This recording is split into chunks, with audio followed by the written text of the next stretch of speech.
जब इस इदारे का क़याम हुआ तो उस वक्त सबसे ज़्यादा ताउन करने वाले हजरात जिन्होंने अपनी दुआओं से भी ताउन किया और अपने जानो माल से भी ताउन किया, उसमें सर फहरिस्त जो यहाँ अभी मौजूद थे और चले गए हैं किसी वजह से, जनाब हाफिज़ मुबीन साहब झमटा है, और सामने बैठे हुए हमारे हाफिज़ साजिद साहब इब्ने जनाब हाजी मोहम्मद ताहिर साहब, और उनके भाई जनाब सज्जाद मुन्ना साहब जो इस गांव के वार्ड मेंबर हैं 6 नंबर वार्ड के, और दीगर हमारे जितने भी रिश्तेदार हैं और इस गांव के तमाम जितने भी लोग हैं, ख़ास तौर से हमारे नौजवान जितने हैं, उनके इसरार की वजह से ये इदारा वजूद में आया। और हम तमाम अपने उलमा से यही दरख्वास्त करते हैं कि इंशाअल्लाह आपकी दुआओं का साथ रहा तो इंशाअल्लाह तबारक व तआला ये इदारा ऐसा ही चलता रहेगा और यहाँ से कुरान की तालीम आम होती रहेगी। और एक बात और मैं बता देना चाहता हूँ कि ये इदारा जो वजूद में आया है, हमारे हजरत मुफ्ती रिजवान साहब दामत बरकातुहू को शायद याद न हो, एक मरतबा मदरसा रहमानिया से गाड़ी पे बिठा के मस्जिद आयशा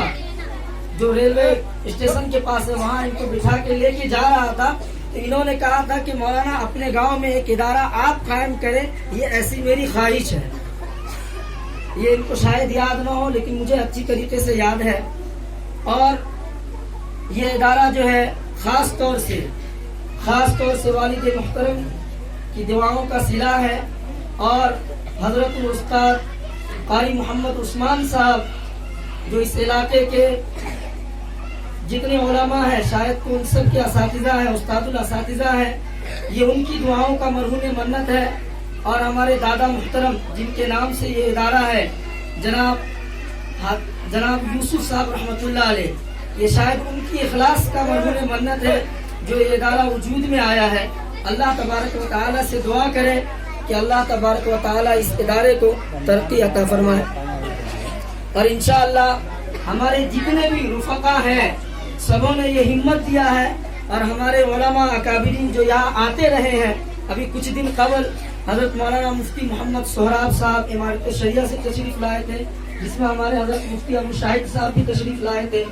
और हजरत मौलाना मुफ्ती मोहम्मद इजहारुल हक साहब इब्ने हजरत मौलाना मुफ्ती अनवारुल हक साहब रहमतुल्लाह अलैह उस्ताद अजीज दारुल उलूम वक़फ़ देवबंद भी तशरीफ लाए हैं। इन सबों ने ये ख्वाहिश जाहिर की है कि यहाँ जो है क़याम व ताम का इंतज़ाम हो जाए, बच्चों के रहने सहने का भी इंतज़ाम हो जाए तो और ज़्यादा बेहतर है। हमारे जितने रुफ़क़ा हैं उनके सामने ये बात रखी गई, उन सबों ने कहा